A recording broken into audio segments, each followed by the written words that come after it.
Hi friend, are you ready? 3, 2, 1, welcome back to my channel. Don't forget to subscribe. Hai semuanya, kembali lagi dengan aku. Ini Lukira. Pertemuan kali ini agak sedikit berbeda karena aku nggak buat sebuah tutorial, melainkan kita sharing-sharing apa aja yang perlu kita ketahui sebelum belajar merajut. Oke, di video aku kali ini, kameranya mana? Ini dia. Oke, di video kali ini aku bakal membahas mengenai apa itu crochet dan perbedaannya dengan knitting. Kemudian yang kedua itu aku bakal bahas tentang alat-alat rajut dan jenis-jenis benang rajut. Dan yang ketiga itu aku bakal bahas gimana cara megang hakpen.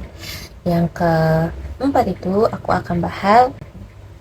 akan bahas tusuk-tusuk dasar merajut yang perlu kita ketahui. Oke, Okay, you know what it is. yang pertama itu ada crochet. Nah, crochet itu adalah suatu pembuatan perlengkapan kain, pakaian, ataupun busana yang terbuat dari benang, di mana pembuatannya itu dibuat dengan benang tapi Jarum. bentuknya seperti kait dan biasa disebut dengan hakpen. Kita lanjut ke knitting. Knitting ini sebenarnya sama kayak crochet, cuma dia menggunakan dua jarum. Kalian pernah lihat nggak film kartun Rapunzel itu yang dia lagi duduk di kursi goyang dan dia lagi membuat shawl gitu? Itu namanya adalah knitting. Nah, itu dia perbedaannya. Kalau crochet itu menggunakan satu jarum, namanya jarumnya hakpen seperti ini, dan yang kedua itu ada knitting, dia menggunakan dua jarum. Kenapa ya crochet itu sering identik dengan nenek-nenek? Kalian pernah nggak dibilang nenek? Karena kalian merajut. Aku juga nggak tahu jawabannya, mungkin karena yang kita lihat itu nenek-nenek itu hobinya merajut. Tapi di saat ini, di zaman ini, banyak kok anak-anak muda yang merajut, bahkan rajutannya keren-keren. Oke, selanjutnya kita akan bahas tentang peralatan merajut. Peralatan merajut ini kita bahas yang perlu aja ya, karena peralatan merajut ini banyak yang perlu aja. Oke, yang pertama itu ada hakpen. Hakpen itu adalah jarumnya merajut. Hakpen atau sebagian orang biasa menyebutnya dengan hook. Hakpen ini dia ada dua ukuran. Ada yang ukuran milimeter, ada yang ukuran angka per 0. Oke, sekarang kita masuk ke jenis-jenis hakpen. Hakpen ada yang gagangnya besi, ada juga yang gagangnya karet, dan ada juga yang hakpen yang mempunyai dua jarum dalam satu hakpen. Crochet marker digunakan untuk sebagai penanda di setiap roundnya, dan itu sangat membantu sekali. Jika teman-teman tidak ingin membeli crochet marker, bisa digantikan dengan peniti atau paperclip. Gunting berguna untuk memotong benang. Selanjutnya kita bakal bahas benang rajut. Ternyata teman-teman, di benang rajut ini ada banyak jenisnya loh. Mau aku tunjukin nggak? Oke, aku tunjuki gimana bentuknya, apa namanya, kelebihan kekurangannya, dan teksturnya gimana. Perhatikan baik-baik ya. Oke, selanjutnya kita membahas mengenai benang rajut. Yang pertama ada polycherry dan polyester. Aku juga nggak tahu sih apa bedanya itu polycherry dan polyester, tapi polycherry dan polyester ini sangat direkomendasikan untuk pemula atau teman-teman yang mau mulai untuk merajut.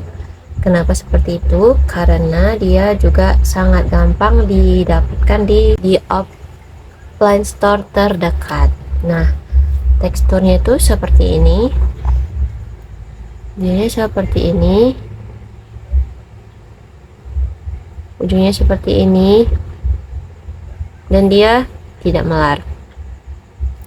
Benang polyester atau polyceri ini memiliki kelemahan jika dia dipotong, tidak dibakar seperti ini, maka dia akan gampang terurai seperti ini. Dan benang polyester ini banyak digunakan untuk membuat project tas, baju, topi, dompet, coaster, dan lain sebagainya. Pokoknya dengan polyester banyak project yang bisa dikerjakan. Yang kedua ada benang kaos atau t-shirt yarn. Teksturnya seperti ini ya, dia seperti kaos pada umumnya karena seperti namanya dia benang kaos, dan ukurannya itu lumayan besar.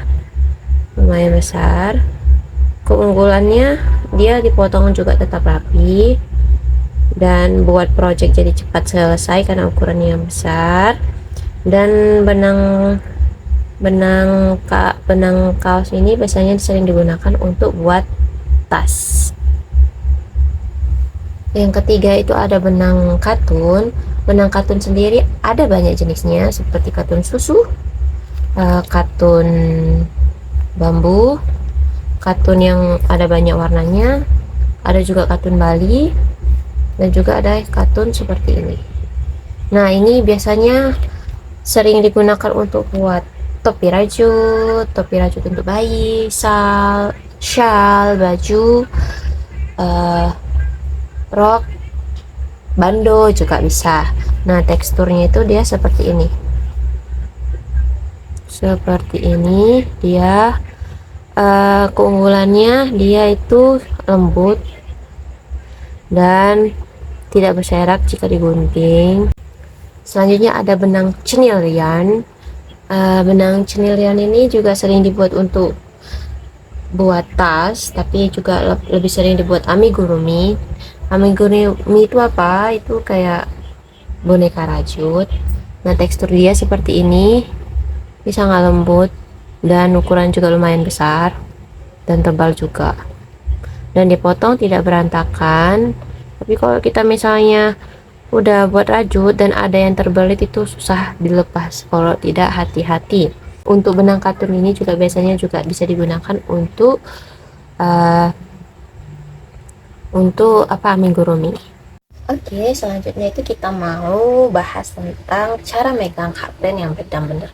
Apakah cara megang hakpennya seperti ini, atau seperti ini, atau seperti ini?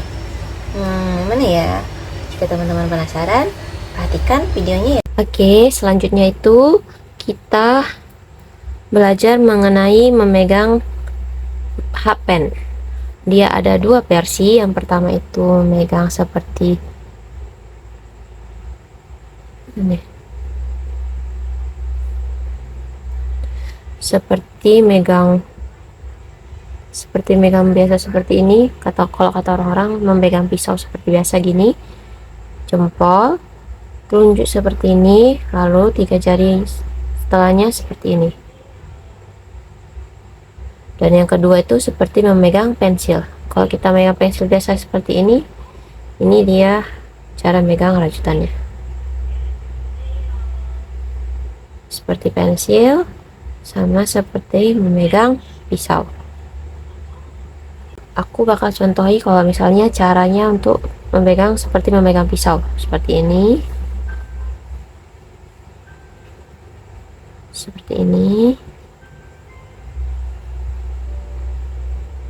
Nah, kalau misalnya caranya untuk seperti pensil seperti ini, tinggal ini. Tuh, terserah teman-teman nyamannya seperti apa. Wah, nggak terasa nih kita udah sampai di pembahasan terakhir, yaitu mengenai mentusuk-tusuk dasar rajut. Di sini aku cuma mau nunjuki gambar dari tusuk-tusuk dasar itu. Nah, untuk cara pembuatannya nanti aku bakal buat di video terpisah ya, kalau ada yang nonton. Yang pertama adalah slip knot. Slip knot bentuknya seperti ini. atau simpul awal. Tusuk rantai seperti ini dia, seperti bentuk rantai seperti biasanya. Single crochet seperti ini bentuknya. Ada half double crochet, dia double crochet. Oh ya, gimana sih cara menentukan ukuran hakpen sama ukuran benang yang baik dan benar? Biasanya di saat kita membeli benang rajut yang baru, di situ kan ada tertera label. Nah, di belakang labelnya pasti ditunjukkan jarum ini ukurannya dipakai dengan ukuran nomor berapa. Oke, sampai situ saja pembahasan kita. Semoga teman-teman bisa mengerti dan paham tentang videonya. Kira-kira kalau udah nengok video ini bakal mau terus merajut atau gimana nih? Tapi aku harap terus merajut ya. Untuk mengenai detail cara buat tusukan-tusukan rajut nanti aku bakal buat di video selanjutnya. Pantengin aja ya. Terima kasih. Dadah.